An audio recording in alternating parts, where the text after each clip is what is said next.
Dear students, our next topic is zero vector.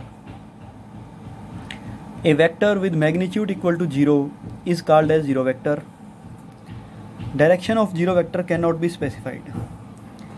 एक ऐसा vector जिसका मैग्नीट्यूड 0 हो उसे हम जीरो वेक्टर कहते हैं। जीरो वेक्टर की डायरेक्शन को स्पेसिफाई नहीं किया जा सकता, नहीं बताया जा सकता।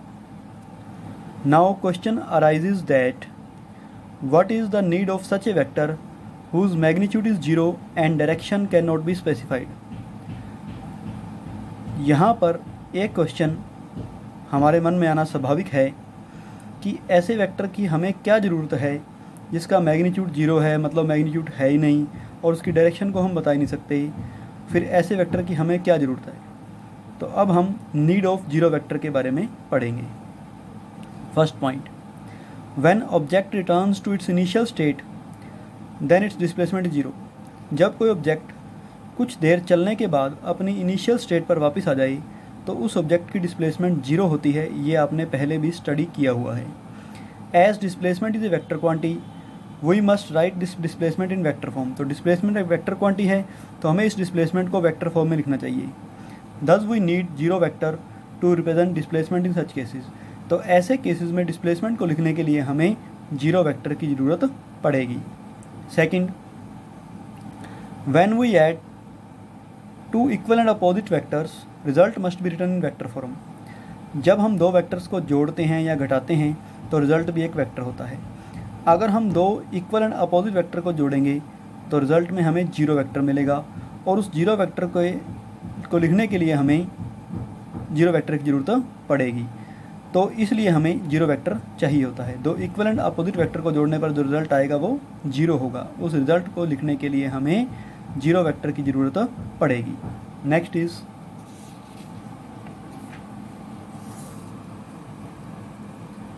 When we multiply a vector with zero. जब हम किसी वेक्टर को जीरो के साथ मल्टीप्लाई करते हैं तो रिजल्ट जीरो आता है। उस रिजल्ट को लिखने के लिए हमें जीरो वेक्टर की ज़रूरत पड़ेगी। तो इस तरह से हम कह सकते हैं कि हमें जीरो वेक्टर की ज़रूरत होती है। तो जीरो वेक्टर का मैग्नीट्यूड जीरो होता है और इसकी डायरेक्शन को हम स्पेसिफाई नहीं कर सकते, लेकिन फिर भी कुछ सिचुएशंस में हमें जीरो वेक्टर की ज़रूरत होती है। Next is unit vector.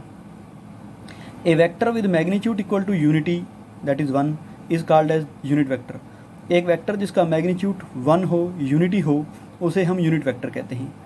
It is use to specify one particular direction. Unit vector का यूज़ हम किसी पर्टिकुलर डायरेक्शन को स्पेसिफाई करने के लिए या बताने के लिए करते हैं। इन जनरली अगर हम बात करें, वी कम अक्रॉस 3 डायरेक्शंस और axis that is X, Y and Z axis. हमारे पास आमतौर पर 3 एक्सिस होते हैं, एक्स एक्सिस, वाई एक्सिस और Z axis. So special unit vectors are permanently assign to these directions. इन डायरेक्शंस को हमने 3 यूनिट वेक्टर परमानेंटली असाइन कर दिए हैं ताकि जब भी हमें ज़रूरत पड़े हम उन यूनिट वेक्टर्स का यूज़ कर लें। For X direction we have unit vector i cap. ये जो ऊपर साइन आई के ऊपर, इसको हम कैप या हैट बोलते हैं। For Y direction we have unit vector J cap और J hat. For Z direction we have unit vector K cap. तो एक्स वाई जेड एक्सिस या एक्स वाई जेड डायरेक्शन के लिए हमारे पास स्पेशल यूनिट वेक्टर फिक्स हैं जिनको हमने आई कैप, जे कैप और के कैप का नाम दिया हुआ है। Here I cap, J cap and K cap are read as I cap, J cap, K cap. इनको आप इस तरह से पढ़ते हो। Cap is sign specially use to represent unit vector. Cap sign unit vector को रिप्रेजेंट करने के लिए हम स्पेशली यूज करते हैं। A unit vector along A vector is written as A cap. अगर आपके पास कोई वेक्टर है ए वेक्टर तो उसकी डायरेक्शन में यूनिट वेक्टर को आप ए कैप लिखोगे। मान लो आपके पास फोर्स वेक्टर है एफ वेक्टर, तो फोर्स की डायरेक्शन में जो यूनिट वेक्टर होगा उसको आप एफ कैप लिखोगे।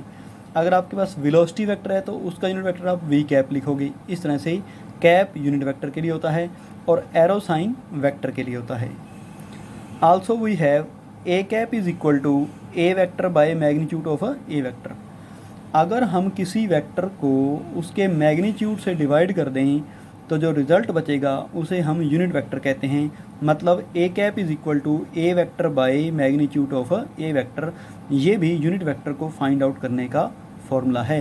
मतलब अगर आप वेक्टर को उसके मैग्नीट्यूड से डिवाइड कर दोगे तो वेक्टर के मैग्नीट्यूड से वेक्टर का मैग्नीट्यूड ऊपर नीचे कैंसिल हो जाएंगे, तो ऊपर सिर्फ डायरेक्शन बच जाएगी, साथ में 1 बचेगा, मतलब यूनिट वेक्टर बच जाएगा। तो इस तरह से भी हम यूनिट वेक्टर फाइंड आउट कर सकते हैं। Next is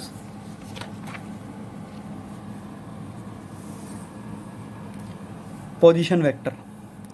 a vector specifying the position of object at any particular time is called as its position vector. ऐसा वेक्टर जो किसी ऑब्जेक्ट की किसी पर्टिकुलर टाइम पर पोजीशन के बारे में बताए उसे हम पोजीशन वेक्टर कहते हैं। It is generally written as R vector. Position vector को हम आमतौर पर आर वेक्टर से शो करते हैं। Let at any time T object is at point A. जैसा कि डायग्राम में आप देख रहे हो, एक ऑब्जेक्ट जो पॉइंट ए पर है उसका ओरिजिन ओ के with respect to position vector हमने r1 वेक्टर लिखा है। Then its position vector is r1 vector. The magnitude of r1 vector gives displacement of object from origin o।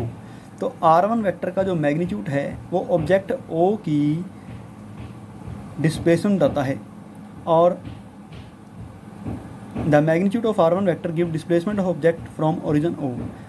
r1 vector का magnitude हमें object की origin o से displacement बताता है। And direction of r1 vector gives the direction from origin in which object A lies. और r1 vector की direction हमें ये बताती है कि ऑब्जेक्ट इस टाइम ओरिजिन के रिस्पेक्ट टू कौन सी डायरेक्शन में है। Let after some time object is at B. मान लिया कि वही ऑब्जेक्ट कुछ टाइम बाद पोजीशन बी पर पहुंच जाता है, पॉइंट बी पर पहुंच जाता है। Similarly position vector of object at B is r2 vector. तो बी पर जो ऑब्जेक्ट का पोजीशन वेक्टर है वो r2 वेक्टर है। r2 वेक्टर का मैग्नीट्यूड हमें ये बताएगा कि ऑब्जेक्ट बी की ओरिजिन o से डिस्प्लेसमेंट कितनी है, और r2 वेक्टर की डायरेक्शन हमें बताएगी कि ऑब्जेक्ट बी अब ओरिजिन के रिस्पेक्ट टू कौन सी डायरेक्शन में है। Next is displacement vector. It gives the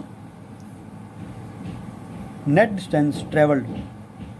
it gives the shortest distance between the initial and final position of object. तो आपको पता है कि डिस्प्लेसमेंट शॉर्टेस्ट डिस्टेंस होती है, तो डिस्प्लेसमेंट वेक्टर हमें ऑब्जेक्ट की इनिशियल और फाइनल पोजीशन के बीच में शॉर्टेस्ट डिस्टेंस के बारे में बताता है, और ये बताता है कि जो डिस्टेंस ट्रेवल हुआ है वो कौन सी डायरेक्शन में हुआ है। हेयर ए बी वेक्टर, जो आपने ऊपर डायग्राम देखा, डायग्राम में ए बी वेक्टर जो है वो डिस्प्लेसमेंट वेक्टर है, और ये बता रहा है कि ऑब्जेक्ट ने गिवन टाइम में कितनी डिस्प्लेसमेंट की है और कौन सी डायरेक्शन में की है। तो A B vector equal to displacement vector is equal to r2 vector minus r1 vector gives the displacement of object from A to B and direction of motion. तो ये डिस्प्लेसमेंट वेक्टर हमें object की ए से B तक displacement बताता है और direction of motion बताता है। तो आगे चलकर हम पोजीशन वेक्टर और डिस्प्लेसमेंट वेक्टर के बारे में थोड़ा और डिटेल में पढ़ेंगे।